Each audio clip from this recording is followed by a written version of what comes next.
ज्योतिबा फुले की सामाजिक क्रांति के अनुरूप भारत के संविधान के निर्माता, नारी के मुक्तिदाता बाबा साहब डॉक्टर भीमराव अम्बेडकर, जिनकी रिपब्लिकन पार्टी ऑफ इंडिया की राष्ट्रीय कार्यकारिणी की मीटिंग और उस मीटिंग की जो खूबसूरती है इस डेमोक्रेसी की, जो बाबा साहब दिखाना चाहते थे, एक बार इधर नहीं एक बार उधर देखो,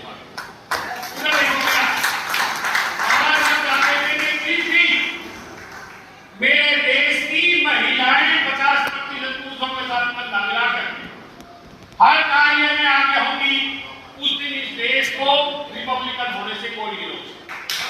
50% पूरा विरोध है, पीछे मिला के देखो, आगे महिलाएं आगे।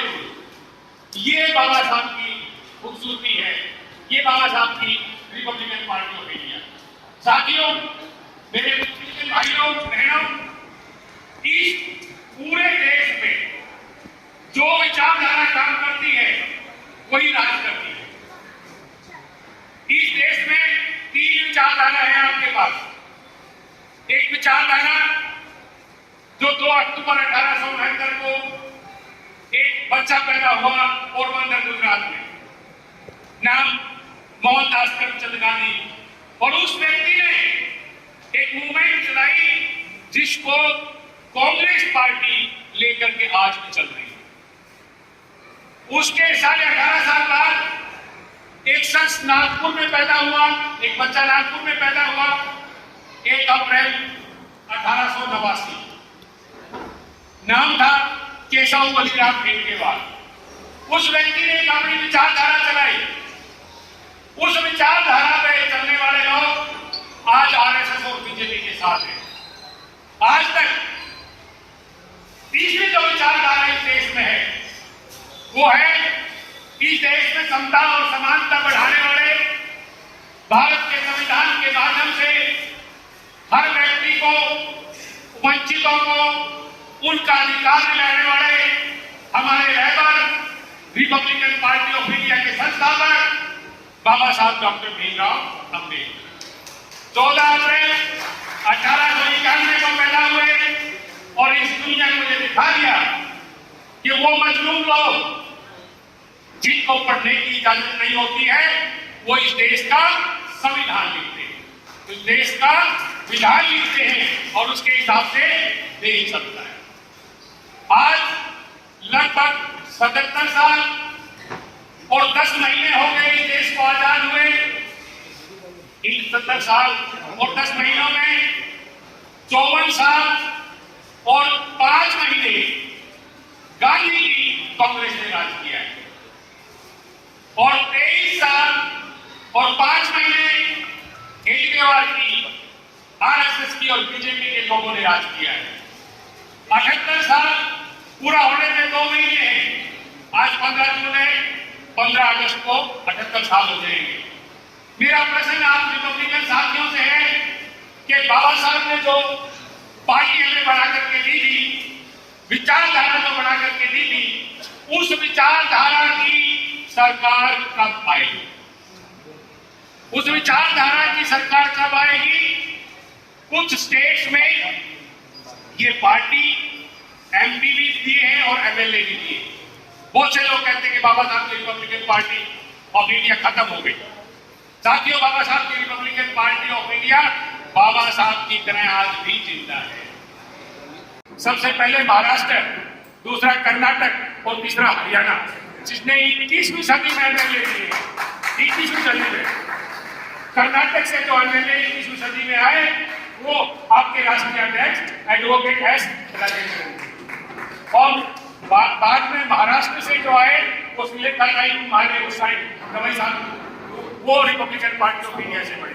और 2000 से 2005 तक उस समय गवई साहब के समय जब हरियाणा में मध्य प्रदेश गोविंद सिंह नागपुर, और जब उस टाइम शुरू की तो मेरे को प्रदेश महासचिव लगाया गया। और जब मैं प्रदेश महासचिव था तो हमने 5 टिकटें बांटी थी हरियाणा में गवई साहब से। 5 में से एक एमएलए उस टाइम जिताए, वो आज जिंदा है, पलवल सिंह। यानी कि 15 स्टेट ऐसे हैं जिसमें आपका उत्तर प्रदेश है, उसके बाद आपका उत्तराखंड है, बिहार है, मध्य प्रदेश है, कर्नाटक है, तेलंगाना है, आंध्र प्रदेश है, तमिलनाडु है। यहाँ ये 15 स्टेटों से, क्योंकि आंध्र प्रदेश के 2 हिस्से हो गए, तेलंगाना हो गया और आंध्र प्रदेश रह गया। इसी तरीके से उत्तर प्रदेश के हो गए तो 2 हिस्से हो गए, 13 और 2 15। 15 राज्यों से विधायक देने वाली पार्टी कांग्रेस और बीजेपी के अलावा तीसरी कोई पार्टी है तो वो है आपकी रिपब्लिकन पार्टी। वो लोग जो कहते हैं कि रिपब्लिकन पार्टी ऑफ इंडिया खत्म हो गई, कैसे खत्म हो गई?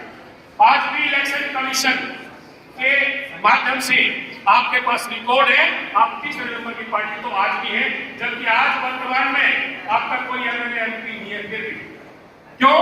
क्योंकि आप लोगों ने मेहनत की है।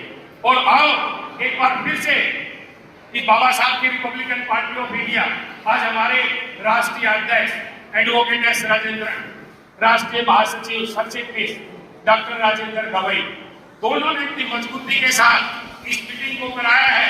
जगप्पा जी को कह करके जगप्पा जी ने उतना ही हिम्मत और इमदाद के साथ इस मीटिंग को किया है। फिर से एक बार संकल्प लेंगे कि रिपब्लिकन पार्टी ऑफ इंडिया का फिर से एमपी और एमएलए आएंगे 2029 के लोकसभा में एमपी, और जो भी आगे आएगा विधानसभा उसके एमएलए। तीनों चीजें बहुत जरूरी बता दी। तो मुझे लगता है क्योंकि रिपब्लिकन पार्टी ऑफ इंडिया ने जो कुछ आपको देना था, आप इस देश में समता और समानता के साथ रहते हैं। आपने क्या किया रिपब्लिकन पार्टी ऑफ इंडिया को इस देश में सरकार देनी है? या तो अभी बात हो रही थी, गवई साहब कह रहे थे कि डिमांड आई है, मांग आई है, या तो गठबंधन करो, जो भी गठबंधन करना चाहती पार्टी, नहीं तो सारी सीटों पर लड़ो। और आज राजेंद्र जी कह रहे थे कि जब हमारे लड़ेंगे तो वो हारेंगे तो अपने आप कदमों में आएंगे, वो अपने आप हमारे कदमों में आएंगे, और फिर सरकारें भी बनेगी, एमसी एमएलए भी बनेंगे और विधायक भी बनेंगे। ये सारी प्रक्रिया करनी है। लेकिन आज इस राष्ट्रीय कार्यकारिणी की मीटिंग में, एक जनरल बॉडी की जो राष्ट्रीय जनरल बॉडी है उसकी मीटिंग में एक बार सारे संकल्प ले लिए हाथ ऊपर करके कि हमने रिपब्लिकन पार्टी ऑफ इंडिया की सरकार बनाई है। बनाई है कि नहीं बनाई है? Republican party of India, Republican party of India, Republican party of India.